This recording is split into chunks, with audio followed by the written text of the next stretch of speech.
বিসমিল্লাহির রহমানির রহিম। কিছুদিন আগে মসজিদে একটি এসিতে আমরা প্রেশার হোল্ডে রেখেছিলাম। তো এটা প্রেশার প্রায় 2 দিনের মতো হোল্ডে ছিল। এটা প্রেশার একটু কমে নাই। এখন আমরা এটাকে ভালো ব্যাককম করে নিচ্ছি। ব্যাককম করার পর এটাকে আর 22 যে রেফ্রিজারেন্ট সেটা আমরা রিফিল করে নিব। বরাবর আধা ঘন্টা আমরা ব্যাককম করে নেব। আধা ঘন্টা ব্যাককম করা হয়ে গেলে অতঃপর আমরা এটাতে আর 22 যে রেফ্রিজারেন্ট সেটা আমরা রিফিল করে নিব।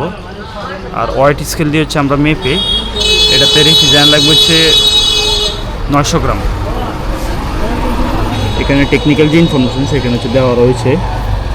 রেফ্রিজারেন্ট চার্জ আর 22 আর 0.90 কেজি, তার মানে 900 গ্রাম। ব্যাককমের পর আমরা এটাতে রেফ্রিজারেন্ট চার্জ করছি।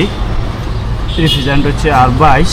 তো এটা আমরা ওয়েট স্কেল দিয়ে মেপে 900 গ্রাম এখানে গ্যাস লেগেছিল, সেটা আমরা রিফিল করে নেই।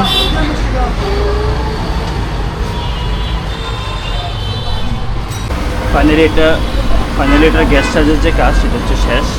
এটা এখন পারফেক্টলি কাজ করছে। আর এখানে রিফিল করা একটু বাকি ছিল, সেটা আমরা সুন্দরভাবে রেখে নিতে দিই। এসিটা চলছে ঠিকভাবে। ফার্স্ট ক্লাস ঠান্ডা দিচ্ছে।